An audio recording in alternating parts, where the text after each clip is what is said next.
no Evangelho de São João, capítulo de número 3, versículo de número 16. Quantos irmãos encontram, eu quero agradecer ao Senhor por esta oportunidade de estar conhecendo mais um povo abençoado e no vale chamado Vale da Bênção. Muitos vales não são muito agradáveis, né? Mas esse aqui é Vale da Bênção, é agradável. Tem que ser agradável, né? E eu louvo ao Senhor pela vida do pastor Dimas, né? Seu segundo irmão Adriano, pela vida do André, que nos convidou para estar aqui, mas está presente, já foi justificado. E trago aqui um abraço apertado do meu pastor Eli Borges, ali da Distrito 55, Nova Joinville. Nós congregamos no Chama Viva, ali é Chama Viva mesmo, aleluia. Glória a Deus. Glórias a Deus. Vamos ler então, João, capítulo de número 3, versículo número 16, nos diz assim: porque Deus amou o mundo de tal maneira que deu o seu Filho unigênito, para que todo aquele que nele crê não pereça, mas tenha vida eterna. Amém, queridos. Os irmãos podem tomar assento. Eu não quero fugir do tema proposto sobre o discipulado, que nos fala da colheita, né? A vinha da colheita, da semeadura, e eu não quero fugir desse tema. Mas nós vamos conhecer. Não existe como fazer um discipulado, não existe como ser um discipulador sem o grande combustível, que é o amor. Esse é o maior combustível, essa é a maior motivação. Isso é que nos impulsiona a tentar ganhar alguém para o céu. E ganhar alguém para o céu não é somente evangelizar, né? Vai muito além. O verdadeiro sentido literário a respeito de ganhar alguém para Deus é como se você arrancasse uma presa das garras de um leão, uma presa da garra de um urso. Pense em um animal bravo e você precisa arrancar. Por exemplo, você tem um cachorrinho de estimação, não quero fazer comparação, mas para você ter uma ideia do que é evangelizar, é uma determinação, é um objetivo. Você tem um cachorro pequeno, bem pequenininho, e sai na rua passear e de repente um pitbull pega ele. E aí o que você faz?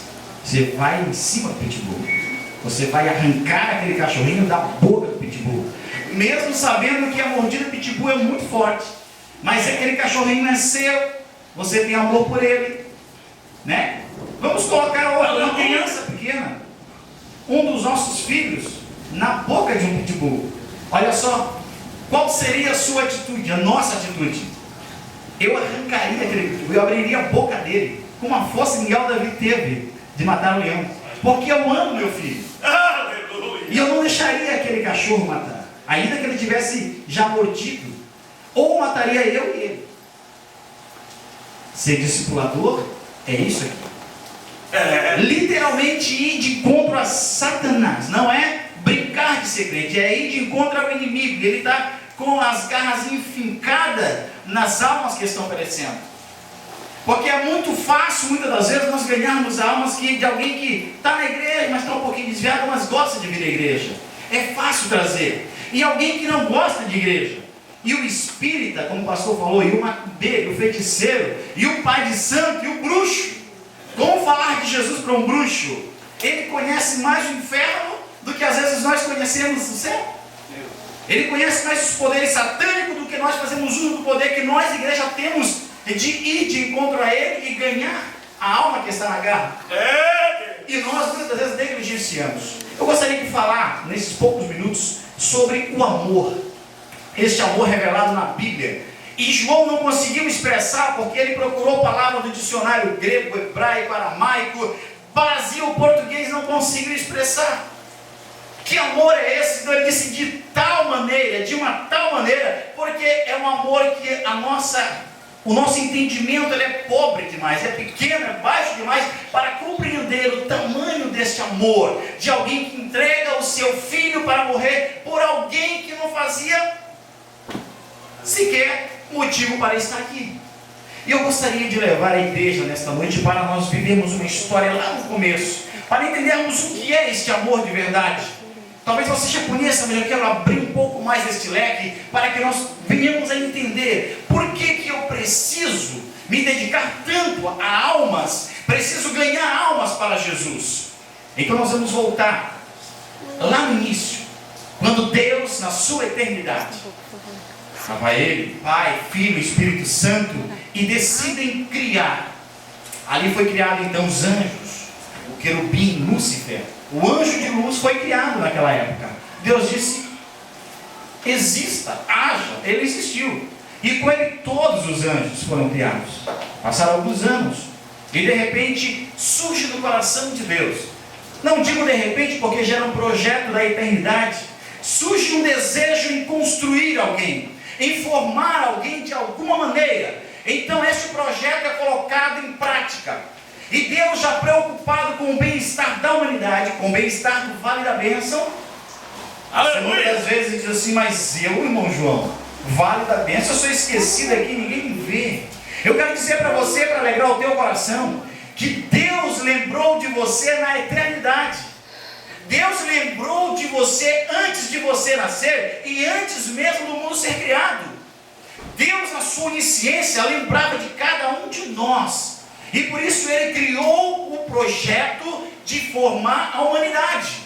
Então Ele põe no seu pensamento, em prática, o seu projeto e começa então a fazer, a criar. A Bíblia diz que em 6 dias Ele criou. Ele começa criando as estrelas, a imensidão, a lua, e vai criando e vai mobiliando a casa para o homem. Poderia Deus criar o homem primeiro? Por que não criar o homem primeiro? Se é a obra-prima, se é o maior projeto de Deus. Poderia criar o homem e depois criar as outras coisas. Mas Deus conhece as nossas necessidades. E Ele não nos deixa de qualquer jeito, em qualquer lugar. Deus poderia criar Adão e dizer: fica no espaço por um tempo que eu estou planejando uma casa para você. Poderia criar Eva e dizer: ó, se viram vocês dois aí, no espaço, em um outro lugar, que eu estou projetando alguma coisa muito linda. Não. Deus começou a projetar todas as coisas. A Bíblia diz que Deus fez um jardim, o jardim do Éden. E depois Deus então, na sua verdade, diz: façamos o homem conforme a nossa imagem e conforme a nossa semelhança. Nós não somos parecidos com Deus em traços físicos, né? Em características físicas. Nós somos parecidos com Deus em imagem e semelhança. E eu gostaria de falar um pouco sobre a questão de imagem e semelhança, que muitas das vezes as pessoas confundem essa questão. O que é imagem de Deus? O que é ser imagem? É ter uma foto? Nós somos parecidos com Ele? Não, senhores. A imagem é um ser racional e moralmente responsável. Deus nos criou um ser racional. Ele criou os animais. No 6º dia Ele criou os répteis e os animais. No 6º dia, na parte, quem sabe, da manhã. E na parte da tarde criou o homem. Vamos dividir o dia ali. Ainda que o dia não tinha 24 horas naquela época. Ele criou os animais. E criou tudo. Porém, o animal é irracional. E Deus então dota o homem de um raciocínio e dá a ele uma responsabilidade, moralidade. Ou seja, esse ser que estou criando é capaz de raciocinar, de pensar, de dar valor a alguma coisa. Já feito isso, então, ele estava dizendo: eu preciso fazer alguém que possa me adorar. O cachorro não adora ao Senhor. O gato não adora ao Senhor. Eu estou dizendo adorar. Não estou aqui me contrapondo a Salmos quando diz: tudo que tem fôlego louve ao Senhor. Louvar no sentido de prestar culto somente um ser racional. O cachorro pode latir, as árvores podem bater palma com as suas folhas, estão louvando ao Senhor, estão provando que Deus é real, que foi Deus que formou tudo aquilo, mas eles não têm noção do que eles estão fazendo. Mas Deus queria criar alguém, um ser racional, que tomasse a própria decisão e dissesse: eu quero adorar ao Senhor. Existe um Deus acima de mim e eu preciso adorá-lo. Então Deus cria o homem. A Bíblia diz que Deus desce até o Éden. O Éden, segundo os estudiosos, historiadores, baseado na geografia bíblica, crê-se que o Éden estava perto ali da Arábia, ali do Iraque, mais ou menos. O jardim do Éden, mais ou menos naquela posição geográfica. Então devido à localização dos rios que a Bíblia diz, Rio Eufrates, Pison, aquelas localizações. Então os historiadores chegaram a essa conclusão, não muito preciso, mas para os irmãos terem uma ideia. Deus desce e começa a formar o homem. Começa a formar com as suas mãos. Foi algo muito especial. Deus disse: eu preciso formar, eu preciso fazer do meu jeito. E o salmista Davi, olhando para essa atitude de Deus lá em Gênesis, ele começa a escrever o Salmo de 139, dizendo: tu me sondas e me conheces, tu sabes o meu levantar, o meu deitar, tu conheces os meus pensamentos, o mais oculto dos meus pensamentos, aquilo que minha esposa não vê, Senhor, tu vê. O que minha esposa não imagina, tu imagina. O que eu consigo esconder de alguém, de ti eu não consigo esconder. Senhor, o Senhor me criou como estivesse tecendo as minhas veias, uma veia sobre a outra. O Senhor me criou e foi assim que Ele fez. E eu quero mostrar para vocês, o que Deus fez não foi só pegar um pedacinho de barro, molhar e fazer um boneco. Muita gente pensa: ah não, foi um boneco de barro do tamanho assim, pequenininho, e fez e cresceu. Não foi assim. Existiu um trabalhar preciso e delicado para criar o ser humano. Aí passaram-se alguns anos agora e os estudiosos físicos começaram a estudar o corpo humano e batalharam em cima de um corpo humano para descobrir do que é composto o corpo humano. O que compõe o corpo humano? A gente pode dizer carne, sangue, osso. Muito bem, mas até os ossos existe uma propriedade, um componente. O nosso corpo. E quando eles descreveram, nós olhando para isso conseguimos enxergar o quanto pequeno que nós somos. Não somos nada. Eu quero ler para vocês essa declaração do físico que disse como é o ser humano. Eu quero que você se enxergue dentro disso. Baseado em um ser humano de 76 quilos em média. Ele tem mais ou menos isso aqui. Olhem só, foi isso que Deus fez lá no Jardim do Éden. 150 ossos, 500 músculos, 15 litros de sangue. Os pulmões contêm 5 litros de ar. Respira 1.200 vezes por hora. Um homem pesando 76 quilos tem 44 quilos de oxigênio, 7 de hidrogênio, 173 de azoto, 600 gramas de cloro, 100 gramas de enxofre, 1.700 gramas de cálcio, 800 gramas de potássio e 50 gramas de ferro. Isso somos nós. E a gente se veste bonitinho, põe um perfume, um azarro, compra um perfume caro, põe uma roupa cara, né? Pinta o cabelo, corta o cabelo, passa um gel e se acha. E a gente se acha. Eu sou o cara. Não somos isso que pensamos que somos. Nós somos isso que eu acabei de ler. Pense isto jogado em cima de uma mesa. Feito uma biópsia, né? Autópsia. Somos isto aqui. Foi isto que Deus fez. Só que Ele fez tudo calculadinho. Aí saiu você, lindão. Você lindona, você bonito, você bonita. Não importa a opinião dos outros, você é lindo. Acredite, você é a obra-prima de Deus. Oh, glória! Você não é o que as pessoas dizem que você é. Oh, glória! O problema é que a igreja está vivendo um momento que eu tenho que ser o que as pessoas pensam que eu sou. Eu tenho que ser aquilo que eu fui criado. Eu tenho que voltar ao primeiro amor, à minha essência. Eu preciso ser imagem. Eu preciso ser este homem racional, este homem responsável moralmente. Preciso ter uma responsabilidade. Sabe qual é a maior responsabilidade do ser humano? É praticar isso que nós acabamos de falar, o amor. E ser um embaixador aqui na terra do céu. Um embaixador é aquele homem responsável que sai do seu país e vai para outro país residir. E todos os assuntos relacionados ao país natural dele, ele tem que representar. A Bíblia diz que nós somos embaixadores do céu. Então Deus disse: olha, eu quero mandar o meu servo. Qual o seu nome, meu querido? De óculos ali? O seu nome, por gentileza, o seu nome. Eu? João. Não, João, bonito nome, gostei, lindo. Irmão João, meu filho João, eu estou te mandando para a terra para você me representar. Quero que você me represente.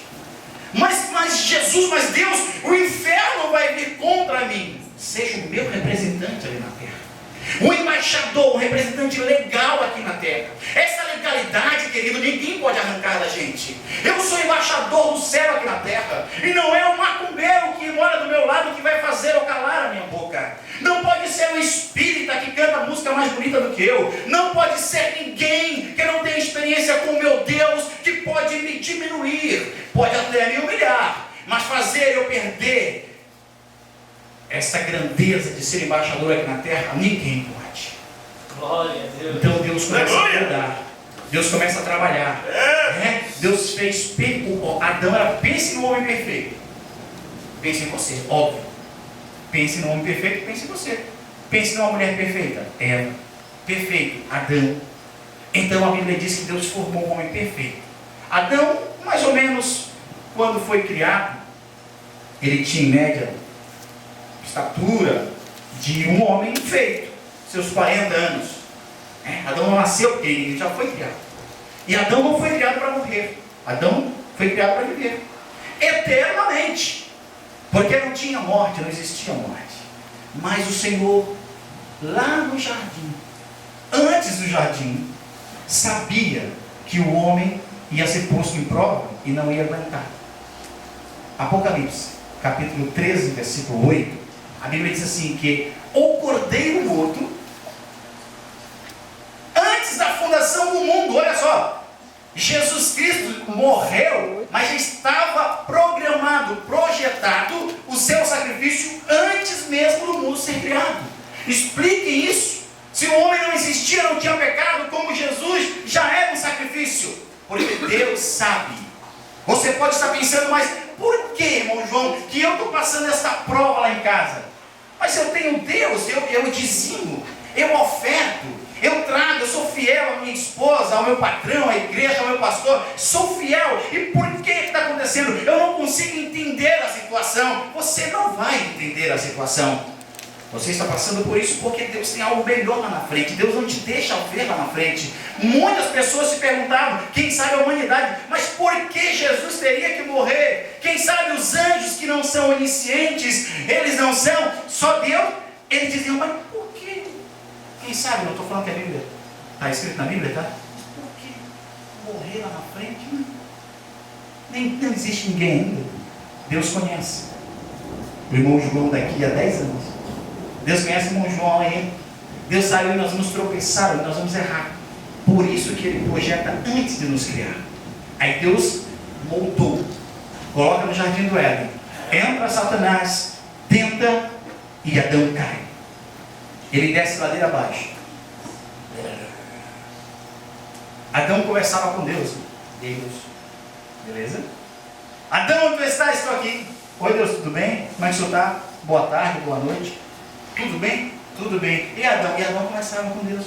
Como eu estou conversando com você. Adão falava com Deus. Imagina Deus à tua frente. Aleluia! Adão falava com Deus. Mas Adão não valorizou. Adão não valorizou. Hoje a humanidade chora de vontade, clama de desejo. Moisés dizia, Deus, eu quero ver a tua face, mas não conseguia. Todo mundo, eu quero ver a tua face, não consegue ver Deus. E Deus fechou, então agora vamos ver na eternidade. Ainda aqui não conseguimos. E Adão via Deus face a face. Aleluia. Mas Adão pecou. Adão desceu ladeira abaixo. E então Satanás tomou o domínio da morte e o domínio do homem. Tudo ele tinha sobre o domínio. Satanás. E então a vida foi sendo levado. E acontece que Jesus Cristo se revela, é encarnado, no sacrifício da cruz. Deus, alguns tentam fazer um teatro aqui no céu que aconteceu, quando Deus diz, eu preciso de alguém que morra, eu preciso de alguém que desça, eu preciso de alguém que morra pela humanidade. A Bíblia diz que Jesus não foi forçado a isso. A Bíblia diz que ele voluntariamente disse, eu vou. Eu descerei. E os anjos, quem sabe, ficaram até perplexos. Mas, filho de Deus, sim, eu vou morrer pela humanidade. Aí Jesus Cristo desce. 33 anos aqui na terra de ministério. O Senhor então olha para o seu filho. Jardim do Getsemane. Jesus Cristo está lá, orando, próximo da sua morte. A Bíblia diz que ele convida os discípulos para orarem. Deixa os discípulos aqui, sobe um pouco mais e começa a orar. Começa a clamar, dizendo: Pai, passa de mim esse cálice. Anderson, né? Wanderson. Pai, está muito pesado pelo Wanderson. A Bíblia diz que houve um silêncio. Pai, passa de mim esse cálice. Ninguém sabe qual foi a resposta de Deus. A Bíblia não revela qual foi a resposta de Deus para o seu filho. Mas alguns creem que por cima de Jesus havia uma redoma de demônios, pressionando Jesus a desistir, pressionando Jesus a parar na caminhada, pressionando a ele não morrer pela humanidade. E aquela pressão tão grande, ele começa a chorar, ele começa a suar gotas de sangue. Mas chegou um momento que Deus se comunica com o filho. Ficou em oculto essa comunicação. Quando ele disse: Pai, passa de mim esse cálice. Passa-se algum tempo e ele responde. Jesus ainda diz: mas se for a tua vontade que eu morra, que eu passe por isso, então eu passarei. Bem aqui, queridos, nós vencemos a morte. Foi nesta hora que Jesus venceu o inferno. Não foi lá na cruz. Na cruz foi uma conclusão final. Mas ali ele venceu. Dali ele não voltava mais. Nada faria Jesus voltar depois do Getsemane. Nada. Ele já tinha decidido. O inferno sabia que dali ele não voltaria mais. Poderia fazer o que fosse. Até ali ele tentou. Até ali ele foi na tentação, tentou. Deu manjares, deu tudo, ofereceu tudo para Jesus. Jesus não desistiu. E ali no Getsemane, ele bate o martelo: eu não vou voltar. Eu vou morrer pelo João. Eu vou morrer pelo Wanderson. Eu morrerei pelo Dimas. Morrerei. E os anjos não entendiam, mas meu filho vai morrer, dizia Deus. Eu preciso sacrificar para trazer de volta a humanidade que está perdida, porque foi um projeto meu. Eu preciso de alguém racionalmente que me adore com consciência, com liberdade. Eu preciso resgatar as almas perdidas. Aleluia, Jesus. Glória a Deus. Jesus vai à cruz. E ali nós sabemos, de braços abertos, meio-dia, o céu ficou escuro. Meio-dia houve um eclipse muito forte. O sol perdeu o brilho. E comparado ao sol, quando se fala de sol, se voltarmos ao Egito adorava o deus Ra. E o deus Ra é o sol. E quando o céu se enegrece, o céu fica fechado, o Deus Sol se prostra diante do Deus dos deuses. Se prostra diante do Senhor dos senhores. Os deuses não tinham força, os deuses não tinham poder, porque o que estava acontecendo naquela hora estava abalando cosmicamente, estava abalando o inferno, estava abalando a terra, estava abalando tudo, porque era algo que estava dividindo a história da humanidade. O que estava acontecendo naquela hora é algo que dividiu a nossa história, algo que nos deu vida de volta. E Jesus Cristo, então, olhando para os seus irmãos, a sua mãe, diz algumas palavras, e a última palavra que Jesus fala, por volta de 3 horas da tarde, a hora nona, 3 horas da tarde, a Bíblia diz que ele fala: Pai, em tuas mãos eu entrego o meu espírito. E a Bíblia diz que ele expirou, ele morreu. Ele morre naquela hora, e o que tinha de sangue já havia caído, e o sangue pinga do corpo de Jesus e toca o barro. A vida tocando o barro.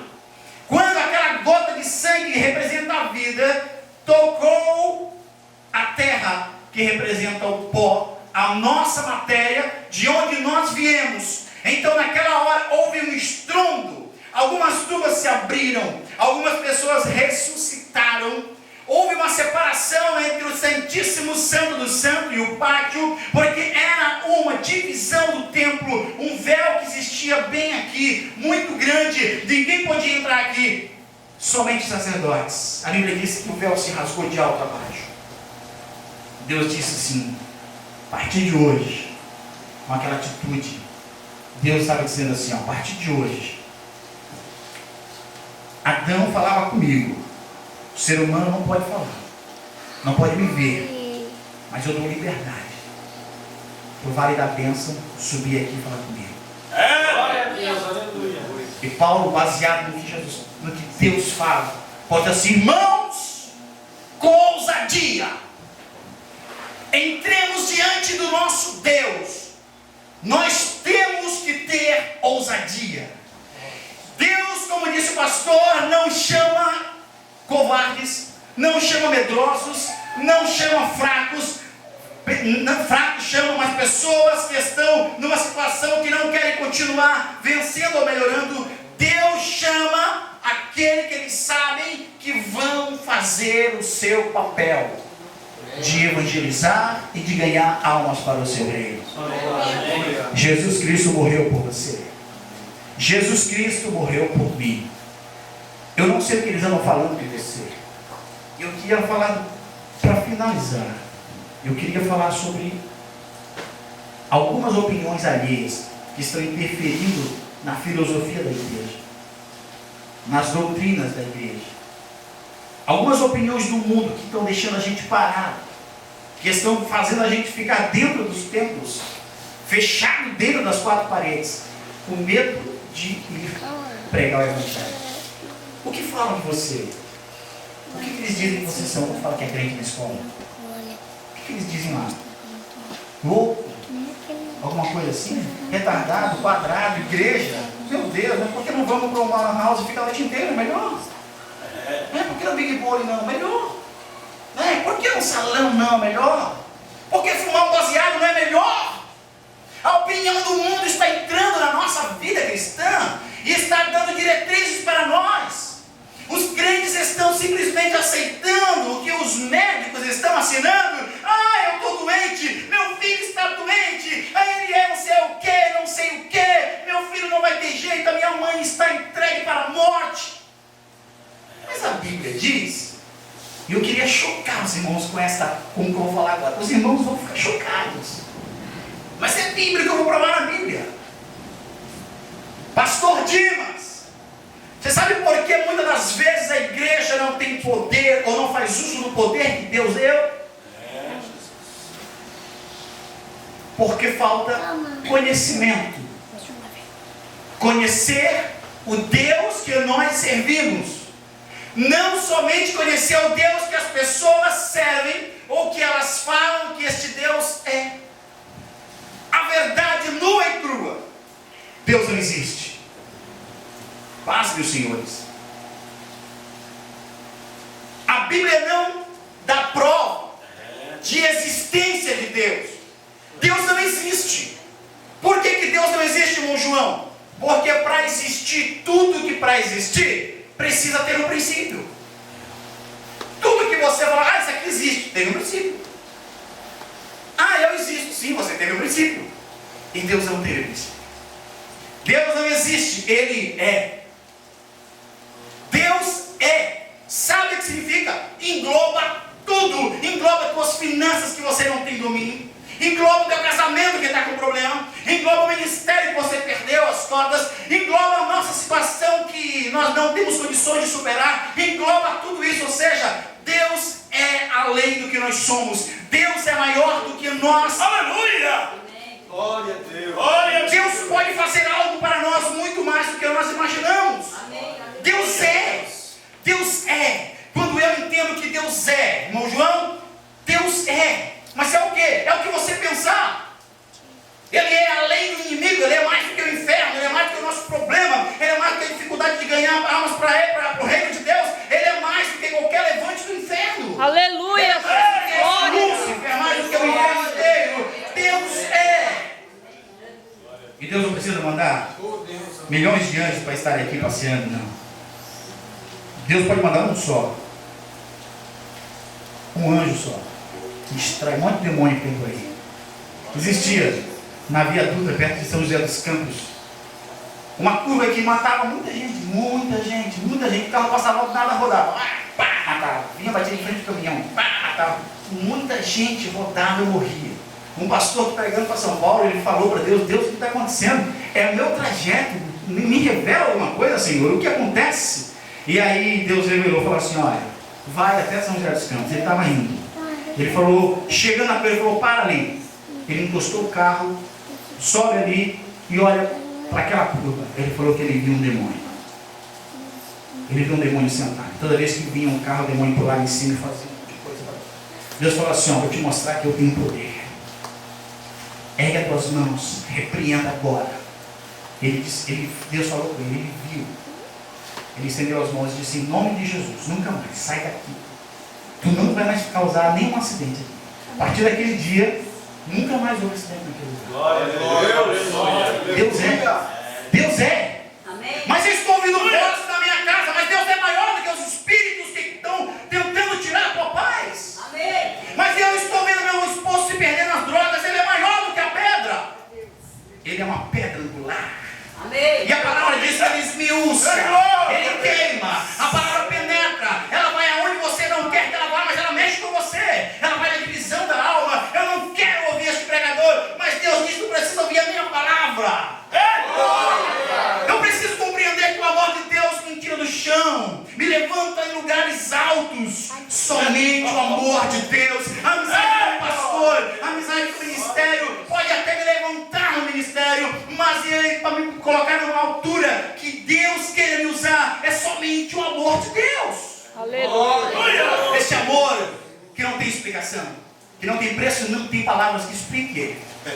Eu gostaria de concluir Deus, tu és tremendo, Rei da Glória. dizendo que nós somos pó. Nós somos pó, cheios de enxofre, de cloro, de azoto. Não somos nada. Amanhã você vai vir com outra roupa, outro perfume, bonitinho, bonitinha. Beleza, é maravilhoso isso. Mas não esqueça que a tua natureza, ela continua a mesma. Suscetível ao pecado.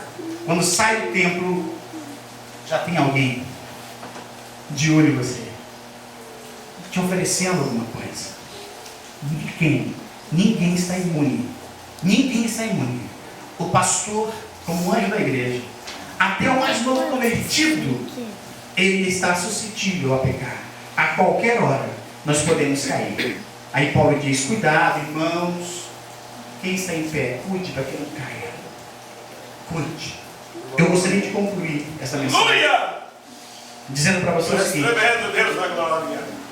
a opinião dos outros. Eu gostaria de ter os irmãos em pé, por gentileza. Glória. Eu gostaria de saber qual é a sua opinião a respeito de quem é você. Vou falar algumas pessoas que deram opinião a respeito de nós. Olha só. Platão, ele disse que o homem é um bípede, né? Sem pé. Nietzsche disse que o homem é mais macaco do que qualquer macaco. Aristóteles disse que o homem é um animal sociável.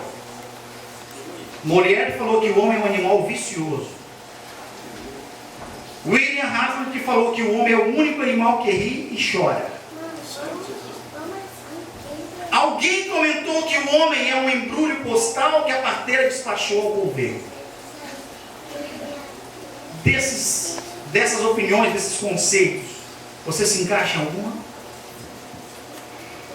Jesus, o Filho de Deus, morto na cruz do Calvário há 2014 anos.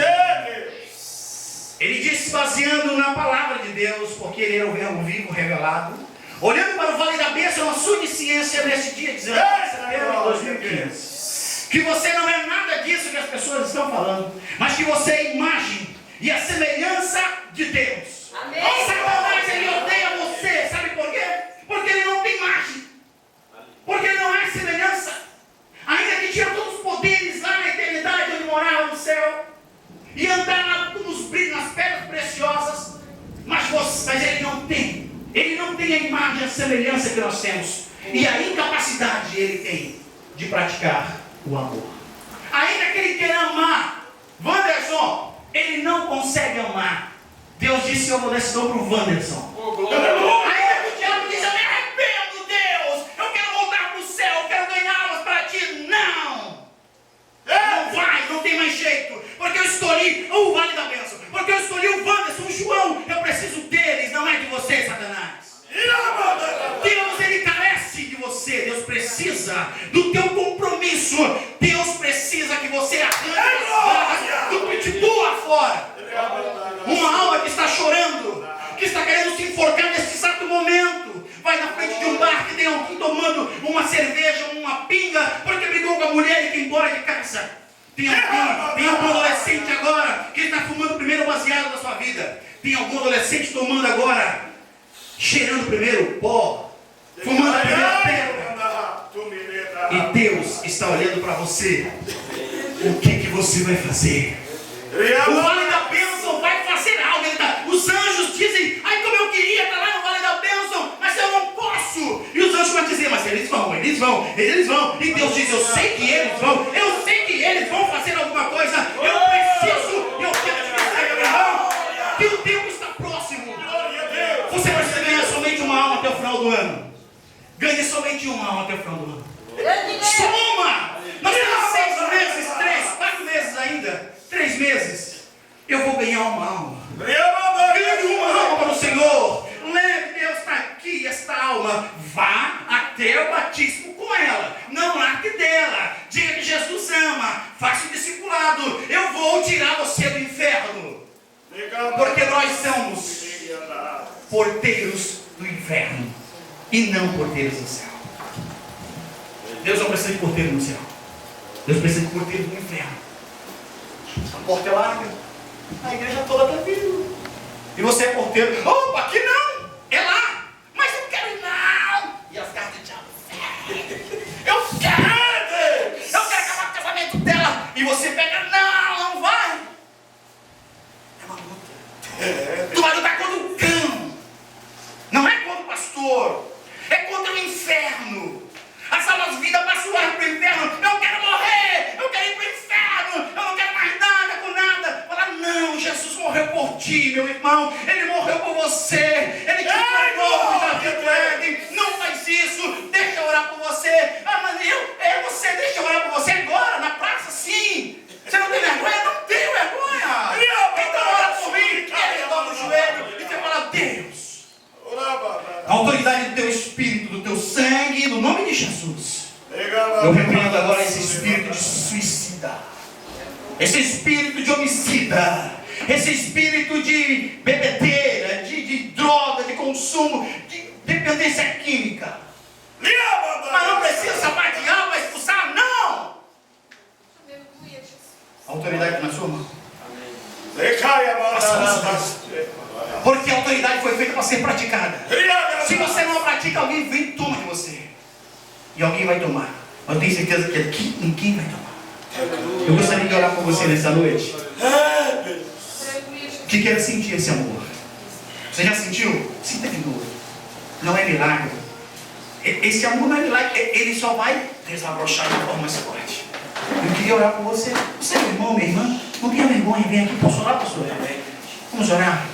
Pedir para Deus, renova. Deus, eu quero sim ganhar. Eu preciso ganhar alguém para o teu reino. Tu és fiel, meu rei. Aleluia. Glórias ao Senhor. Glória a Deus. Glória a Deus. O amor de Deus nos constrange. O amor de Deus nos constrange. Ele nos constrange. Eu dirigi um ponto de pregação lá do Lar Garcia. E nesse dia era uma estrada de barro.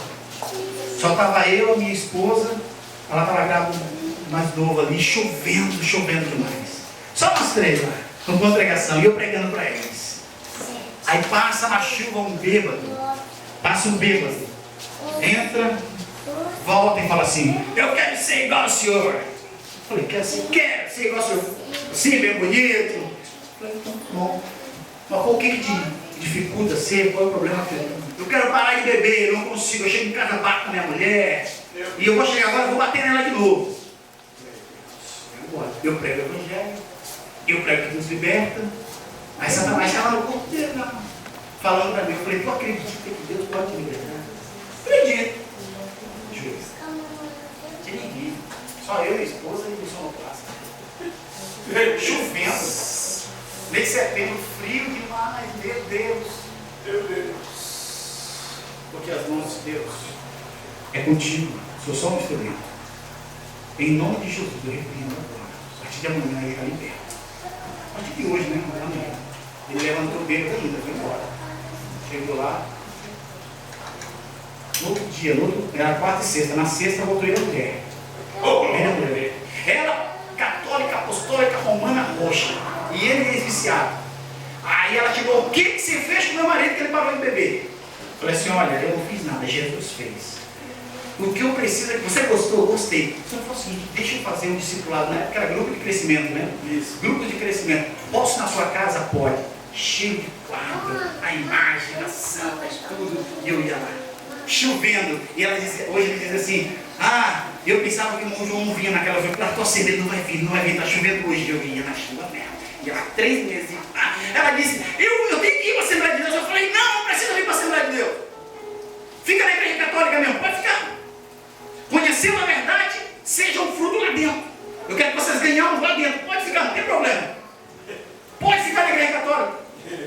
Isso eu falei no meio do curso. No final do curso ela se converteu. Ele se converteu.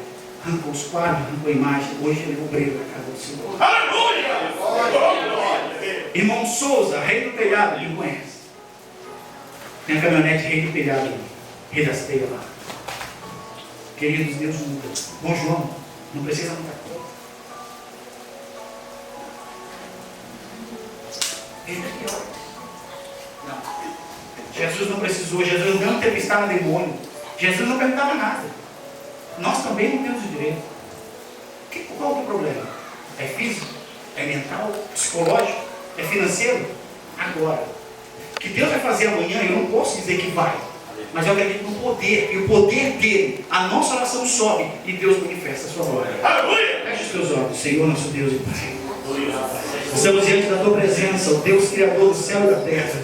Tu formaste um homem, sabe perfeitamente, Senhor, mais do que eu, te conheço o teu raio-x, Senhor, agora os teus olhos, como chama de fogo, estão sobre essa congregação. Eu quero te pedir agora, Senhor, faça sim um exame, Senhor, detalhado de cada vida aqui. Eu sei que tem alguém que está doente e precisa ser curado, alguém que está com diabetes alto precisa baixar, alguém que está com pressão descontrolada precisa voltar ao normal, tem alguém com cisto no seu útero, Senhor. Se houver alguém com cisto no útero, eu quero pedir que agora o Senhor venha arrancar. Eu quero te pedir se houver alguém, Senhor, com câncer, eu não sei se há, mas se houver, eu quero te pedir agora a cura em nome de Jesus. Pai, também, dificuldade, Senhor, financeira, o teu filho não consegue trazer o dízimo, o teu filho não consegue se ofertar, não consegue se libertar, mas eu te peço agora, arranca, Senhor, esse demônio que está prendendo o teu filho da sabedoria para administrar suas finanças, Senhor, em nome de Jesus, muito mais do que esses pedidos. Renova o compromisso com eles. Desperta o amor. Deus de maravilha, Senhor, como Deus. prova que essa oração é verdadeira. Sim, Cada um desses traga um hino em nome para de te adorar. Em nome de Jesus. Sim. Se vocês concordam, digam amém. Jesus está vendo, vocês vão trazer um amanhã. Amém. Muito obrigado, querido. Deus os abençoe.